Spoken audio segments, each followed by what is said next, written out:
Oke baik, Assalamualaikum warahmatullahi wabarakatuh Bapak Ibu Guru yang terhormat. Jumpa lagi di channel Guru Abad 21, channelnya para guru Indonesia. Konsisten menyampaikan info valid, komitmen melawan berita hoax. Nah, baru-baru ini Bapak Ibu, admin Info GTK itu memberikan informasi bahwa kita lihat dalam postingannya ya, yang diposting melalui saluran admin di balik layar itu menyampaikan bahwa 30% ya calon penerima tunjangan sertifikasi itu sudah valid. 30% ini adalah kategori A1. Kita lihat di akhir postingannya menyampaikan dalam bagian ini kategori A1. Kategori A1 ini adalah guru yang mengajar tatap muka 24 jam, termasuk juga penambahan tugas guru wali karena itu wajib. Guru wali ini wajib. Kecuali untuk guru TK dan SD. Nah, di sini ada redaksi kategori A1. Nah, teman-teman guru ini perlu memahami bahwa dalam kaitannya dengan tunjangan sertifikasi atau validasi Info GTK itu ada 5 kategori, mulai dari A1, A2, A3, A4, dan A5. Nah, ketika Bapak Ibu memahami kategori ini, maka akan lebih mudah mengklasifikasikan atau mengkategorisasi Bapak Ibu masuk kategori mana dan juga akan mudah memahami apa tindak lanjut yang harus dilakukan. Ya, jadi 3 topik yang akan kita ulas dalam video ini supaya kita paham apa yang dimaksud dengan kategori A1, kemudian selain A1 apa saja, dalam hal ini apa itu A2, A3, A4, A5, kita akan bahas lengkap Bapak Ibu. Kemudian kaitannya juga apa saja tugas tambahan untuk triwulan 3 dan triwulan 4 ini yang akan diakomodir. Nah, kami akan sampaikan juga berdasarkan penjelasan langsung dari pihak Dirjen GTK. Disimak sampai tuntas Bapak Ibu. Jadi yang pertama, kategori A1 itu adalah yang sudah 30% dinyatakan valid Bapak Ibu, nanti akan tampil di Info GTK kita. Sekarang kan masih proses tuh di Info GTK. Yaitu A1 adalah guru yang sudah memenuhi 24 jam linear di sekolah dengan tatap muka. Jadi pemenuhan 24 jam ini memang full dari tatap muka Bapak Ibu. Nah, kemudian yang berbeda dengan triwulan 3 dan triwulan 4 ya, dengan yang berbeda di triwulan 3 dan triwulan 4 ini jika dibandingkan dengan semester kemarin, triwulan 1 dan triwulan 2, yaitu di triwulan 3 dan triwulan 4 ini wajib Bapak Ibu menambahkan guru wali. Meskipun sudah 24 JP tatap muka. Nah, kecuali untuk guru TK dan guru SD. Nah, seperti itu. Jadi, meskipun Bapak Ibu sudah memenuhi 24 jam tatap muka, nah, itu harus ditambahkan tetap guru wali, ya, itu aturannya. Kategori yang kedua adalah kategori A2. A2 ini adalah guru yang mengajar tatap muka 18 sampai dengan 23 jam. Nah, linear di sekolah induknya. Nah, ini kan Bapak Ibu, kalau 18 sampai 23 jam ini kan belum memenuhi 24 jam Bapak Ibu. Maka untuk memenuhi 24 jam, Bapak Ibu butuh tugas tambahan lain yang ekuivalen agar terpenuhi 24 jam. Misalnya Bapak Ibu baru 18 JP, maka butuh 6 JP lagi kan? Seperti itu. Nah, 6 JP ini bisa dari tugas tambahan lain. Apa saja tugas-tugas tambahan lain yang dimaksud? Nanti disimak Bapak Ibu di akhir video, kami akan putarkan penjelasan dari Dirjen GTK. Di situ lengkap disebutkan tugas-tugas tambahan. Nah, kemudian yang ketiga adalah kategori A3. Nah, kategori A3 adalah guru-guru yang mengajar hanya 12 sampai 17 jam. Nah, hanya 12 sampai 17 jam dan bukan guru tunggal.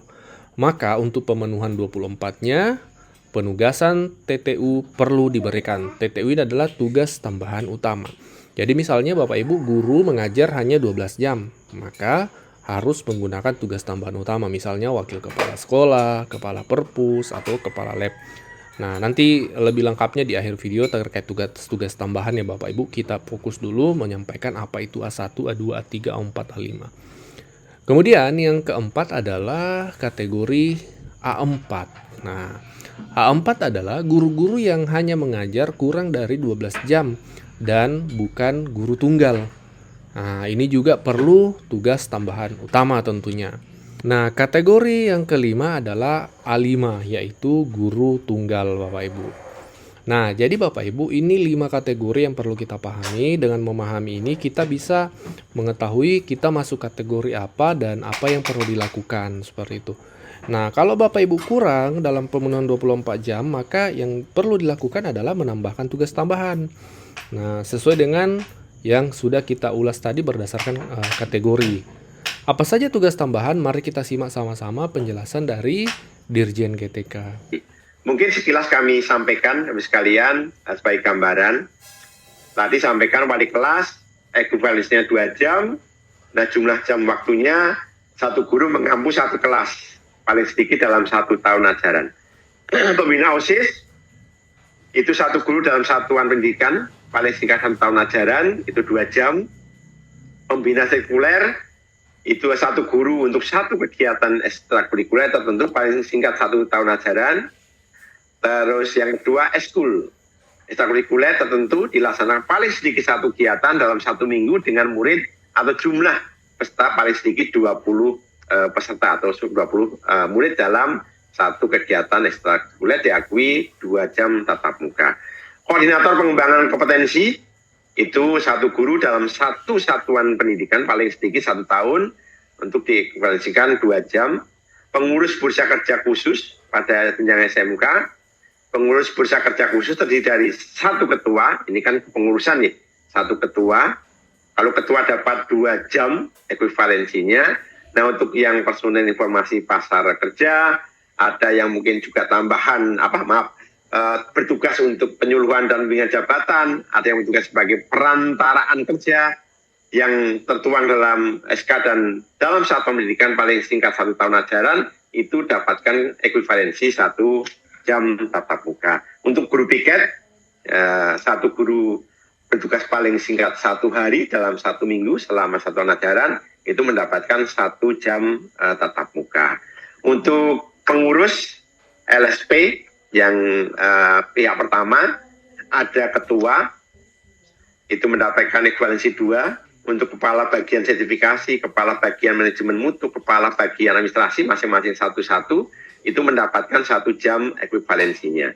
Untuk koordinator pengelolaan kinerja guru itu ada koordinatornya satu guru dalam satu satuan pendidikan paling singkat 1 tahun, dan dalam hal jumlah guru berjumlah kurang dari 10 orang, maka pengelolaan kinerja dilakukan oleh guru yang diberikan penugasan sebagai kepala satuan pendidikan atau kepala sekolah, itu diakui sebagai 2 jam. Nah, untuk yang koordinator pembelajaran basis proyek, ini satu guru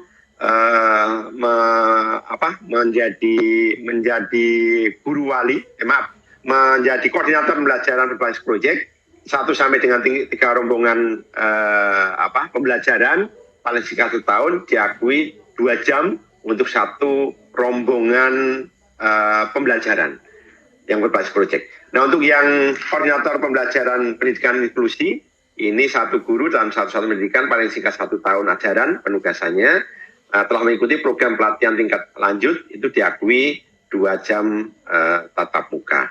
Nah, untuk yang ketua tim pencegahan penanganan kekerasan atau satuan tugas perlindungan PTK pendidikan dan pendidikan itu satu guru untuk satu pendidikan paling sedikit 1 tahun ajaran. Ada ketentuan jumlah keanggotaan TPPK berdasarkan jumlah murid yang ada, Ibu sekalian. Untuk koordinatornya diberikan ekuivalensi 2 jam, untuk timnya masing-masing diberikan 1 jam. Nah, untuk pengurus panitiaan acara di satu pendidikan, ini pengurus juga. Ada satu guru dalam satu jabatan paling singkat 1 bulan, event tertentu, menjabat sebagai ketua, sekretaris, atau bendahara dalam event tertentu, hari-hari besar yang ada, itu diberikan 1 jam tatap muka.